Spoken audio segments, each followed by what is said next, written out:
మీకుండే ఎటువంటి గ్రహ బాధలైనా గృహ బాధలైనా శాశ్వత పరిష్కారం కోసం సంప్రదించండి Srinivasa Jyothishalaya. Hi viewers, welcome to our channel. ప్రస్తుతం మనతో పాటు దాము భారతి గారు సీనియర్ జర్నలిస్ట్ ఉన్నారు. వారితో ఒకసారి మాట్లాడదాం. నమస్కారం సార్. ఇక్కడ కూకట్పల్లిలో రేణుకా అగర్వాల్ అని ఒక అమ్మాయిని అతి కిరాతకంగా చంపేయడం జరిగింది సార్. అయితే ఇప్పుడు ఈ కేసుకు సంబంధించి ఒక కీలక అప్డేట్ దొరికినట్టుగా చెప్తున్నారు. ఒక సీసీటీవీ ఫుటేజ్ బయటకు వచ్చింది. అందులో ఎలా చంపారు, ఎవరు చంపారు, వాళ్ళ ఫేస్బుక్ రివీల్ అయినట్టుగా చెప్తున్నారు. మరి దీనికి సంబంధించి ఆ సీసీటీవీ ఫుటేజ్ లో ఏముంది, ఎవరు చంపారు, మరి ఇప్పటి వరకు ఆ కేసు ఎక్కడి వరకు వచ్చింది, మీరేం చెప్తారు సార్ దీనికి సంబంధించి?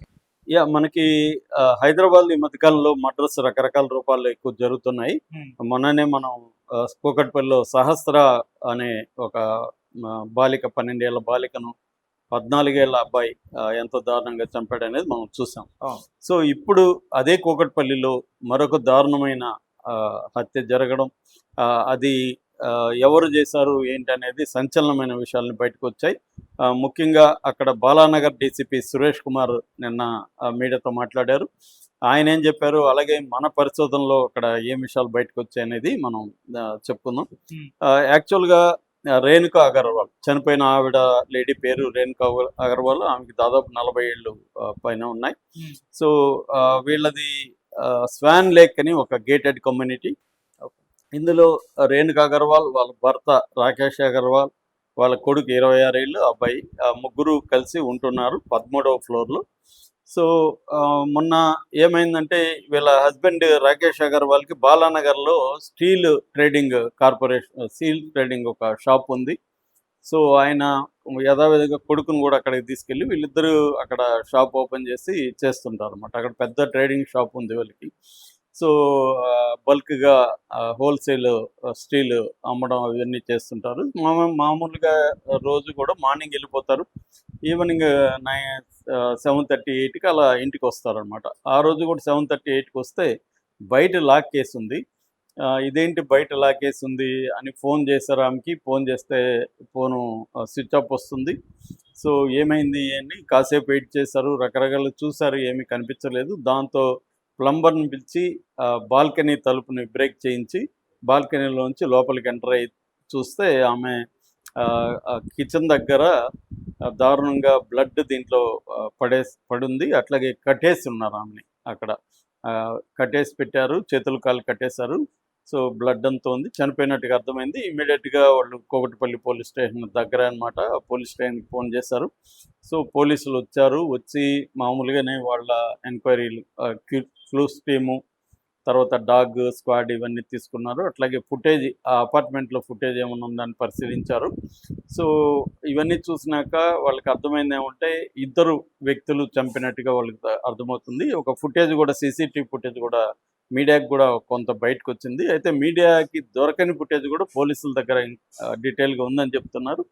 అందులో ఏంటంటే వాళ్ళు చంపేసిన తర్వాత ఇద్దరు అబ్బాయిలు చంపేసిన తర్వాత వాళ్ళు లిఫ్ట్లో నుంచి కిందకు వచ్చి ఈమె స్కూటర్ని తీసుకొని వెళ్తున్నట్టుగా, ఒక బ్యాగ్ కూడా వాళ్ళ దగ్గర ఉంది, పెద్ద బ్యాగ్ పెట్టుకొని వెళ్తున్నట్టుగా విజువల్ అయితే వచ్చింది. ఇప్పుడు ఆ విజువల్ని బేస్ చేసుకొని వాళ్ళు విచారణ మొదలుపెట్టారు. ఇప్పటి వరకు అందుతున్న సమాచారం మేరకు ఏంటంటే ఈ అపార్ట్మెంట్లో వీళ్ళకి ఒక పని మనిషి అవసరమయ్యాడు. ఇంట్లోనే ఉండి పనిచేసే దానికి ఒక కుర్రాన్ని, వీళ్ళు నార్త్ ఇండియా నుంచి వచ్చి సెటిల్ అయిన బ్యాచ్ వీళ్ళు. అందుకని వీళ్ళు హిందీ వచ్చి కంఫర్టబుల్గా ఉన్న వాళ్ళని నార్త్ ఇండియాలో నుంచి మధ్య ఎక్కువ వస్తున్నారు కాబట్టి అలాంటి ఒకరిని ఇంట్లోనే పెట్టుకొని అబ్బాయి కొంత వంట అవన్నీ చేసి పెట్టి పనులు చేసి పెట్టేదానికి, ఒక్కొక్కసారి షాప్కి ఇంటికి మధ్య కమ్యూనికేషన్ కోసం, ఇలాగా చిన్న చిన్న బ్యాంక్ పనులు, ఇట్లా రకరకాల పనులకు మల్టీపర్పస్గా ఒకరిని పెట్టుకోవాలనుకున్నారు. అదే అపార్ట్మెంట్లో ఒక అబ్బాయి, రోహన్ అనే ఒక అబ్బాయి పనిచేస్తాడు. ఆ అబ్బాయిని అడిగారు, నీకు తెలిసి ఎవరున్నారంటే ఆ అబ్బాయి కూడా జార్ఖండ్ నుంచి వచ్చాడు అనమాట. సో మా ఊర్లోనే ఇంకొక అబ్బాయి ఉన్నాడు, వస్తానని చెప్తున్నాడు అని చెప్పి ఆ అబ్బాయి రికమెండ్ చేశాడు. మంచోడు అది ఇది అని చెప్పి. హర్ష అనే ఈ అబ్బాయికి 20 ఏళ్ళు. హర్ష అని జార్ఖండ్ నుంచి వచ్చాడు. ఈ అబ్బాయి, వీళ్ళు చెప్పారు, సరే అయితే పిలిపించు అబ్బాయినని. అవి ఫోన్లో మాట్లాడుకున్నారు, శాలరీ ఎంత, ఏంటి, ఏమేమి పనులు చేయాలి, అదంతా అబ్బాయికి వీళ్ళకి డీల్ అయితే కుదిరింది. సో ఎట్లాగో హర్ష ఎప్పటి నుంచో ఈ అపార్ట్మెంట్లో పనిచేస్తున్నాడు కాబట్టి, ఈ అబ్బాయి నమ్మకంగా ఉన్నాడు కాబట్టి ఈ అబ్బాయి రికమెండ్ చేశాడంటే అబ్బాయి వచ్చే అబ్బాయిని కూడా మనం నమ్మచ్చు అన్న యాంగిల్లో నుంచి వీళ్ళు ఓకే చేశారు. దాంతో ఈ హర్ష అనే అబ్బాయి 11 రోజులకు ముందు వచ్చి వీళ్ళ ఇంట్లో జాయిన్ అయ్యాడు. సో ఇప్పుడు ఈ చంపింది వచ్చి ఈ హర్ష అండ్ రోహన్ ఇద్దరు కలిసి చంపారని చెప్తున్నారు.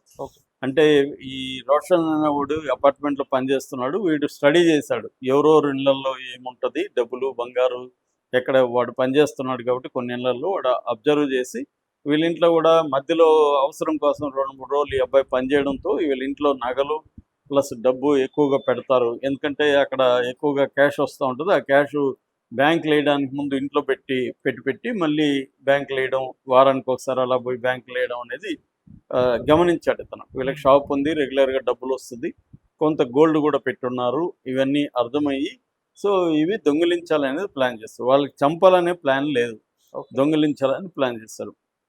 అయితే ఏమైంది, ఆ రోజు నిన్న జరిగిన హత్య ఎలా జరిగిందంటే వీళ్ళిద్దరు ఫస్ట్ ఈ అబ్బాయి హర్ష ఈ లోపల ఈ 10 రోజుల్లో మొత్తం స్టడీ చేశాడు. ఎక్కడెక్కడ గోల్డ్ ఏమేమి ఉంటుంది, కీస్ ఎక్కడ పెడతారు, ఇవన్నీ అబ్బాయి స్టడీ చేశాడు. స్టడీ చేసి వీళ్ళు డిసైడ్ అయ్యారు ఈరోజు మనం డబ్బులు తీసుకొని జార్ఖండ్ పారిపోవాలనేది వాళ్ళిద్దరు ప్లాన్. డబ్బులు బంగారు తీసుకొని జార్ఖండ్ వెళ్ళిపోవాలని దానికి ప్రిపరేషన్ చేసుకున్నారు. అట్లాగే అక్కడ కూడా జార్ఖండ్లో కూడా అక్కడెక్కడ ఉండాలి ఏంటి ఇవన్నీ ప్లానింగ్ అయిపోయింది. ప్లానింగ్ అయిపోయినాక వీళ్ళు ఏం చేశారంటే వాళ్ళ ఇంట్లోకి వెళ్ళి ఆమె ఎక్కడో ఉన్నప్పుడు ఆమెను కట్టేసి గోల్డ్ తీసుకొని వెళ్ళిపోదాం అనుకున్నారు. అయితే ఆమె ఏంటంటే కేకలేయడం, మీ గురించి చెప్తాను అది ఇదని ఆమె బెదిరించేసరికి వాళ్ళకి భయమైంది. ఈమె ఎక్కడ మళ్ళీ ఇచ్చేస్తుందని చెప్పి కుక్కరు మూత ఉంటుంది కదా, కుక్కరు మూత తీసుకొని ఆమె తల మీద గట్టిగా పదే కొట్టారు. దాని తర్వాత కత్తులు, కిచెన్ నైవ్స్, రేజర్ ఏదో ఉంటే రేజర్ బ్లేడ్ దాన్ని తీసుకొని గొంతులో పొడవడం అవన్నీ కూడా చేశారు. అంటే క్లియర్గా చంపేయాలనేది అప్పుడు వాళ్ళకి డిసైడ్ అయ్యారు. ఎందుకంటే ఈమె అరుస్తుంది, మనల్ని పట్టిస్తుంది అని చెప్పి చంపేసి వెళ్ళిపోదామని చంపేశారు. దాంతో వాళ్ళకి బ్లడ్ అంతా చెమ్మింది బట్టల్ని అక్కడే పడేసి ఇంట్లోనే స్నానం చేశారు. వాళ్ళ ఇంట్లోనే బాడీ అక్కడ పెట్టుకొని ఇద్దరు బాత్రూంలో 1 by 1 స్నానాలు చేసి ఫ్రెష్గా బయటకు వచ్చి అప్పటికే డబ్బులు గోల్డ్ అన్నీ ఆ బ్యాగ్లో పెట్టుకున్నారు. బ్యాగ్లో పెట్టుకుని కిందకు వచ్చి ఆమె స్కూటర్ కీస్ తీసుకొని, ఎందుకంటే ఈ అబ్బాయికి అలవాటు ఉంది, ఈ 10 రోజులు అలవాటైంది, ఆమె ఎక్కడికైనా పనులు చెప్పినప్పుడు ఆ స్కూటర్లోనే పోయేవాడు. అలాగా వీళ్ళకి అలవాటు ఉంది కాబట్టి ఎవరు కూడా అక్కడ సందేహించాలి. కొత్త వ్యక్తులు అయితే సందేహించేవాళ్ళు, కానీ అక్కడే అపార్ట్మెంట్లో పనిచేసేవాళ్ళు స్కూటర్తో పోయాడు. కాబట్టి వాచ్మెన్లకి అందరికి కూడా వీళ్ళు నోటెడ్ కాబట్టి వీళ్ళు ఎవరు పట్టించుకోవాలి. సో క్యాజువల్గా వీళ్ళు మామూలుగా కిందకు వచ్చారు, ఈ స్కూటర్ తీసుకున్నారు, ఈ బ్యాగ్ తీసుకున్నారు, బయటికి వెళ్ళిపోయారు. ఇది బేసిక్గా ఇప్పుడు పోలీసులు చెప్తున్నది. సో వీళ్ళని పట్టుకోవడానికి అయితే ట్రై చేస్తున్నట్టుగా పోలీసులు చెప్తున్నారు. కానీ ఒక వెర్షన్ ఏంటంటే ఆల్రెడీ దొరికారు, వాళ్ళని అన్నీ విచారించి వాళ్ళ కన్ఫెషను అది తర్వాత క్రైమ్ సీన్ దగ్గర చేసుకుని అన్నీ పక్కాగా, అంటే ఆల్రెడీ పోస్ట్ మార్టం రిపోర్టు కూడా ఈరోజు వస్తుందని చెప్తున్నారు. Post mortem report, technical evidence, తర్వాత ఫోరెన్సిక్ సైన్స్ ల్యాబ్కి సంబంధించిన రిపోర్టు, కన్ఫెషన్ రిపోర్టు, పంచనామా ఇవన్నీ పక్కాగా చేసుకొని రిమాండ్ ప్రిపేర్ చేసి అప్పుడు వీళ్ళిద్దరిని కూడా కోర్టుకు పెట్టే అవకాశం ఉంది.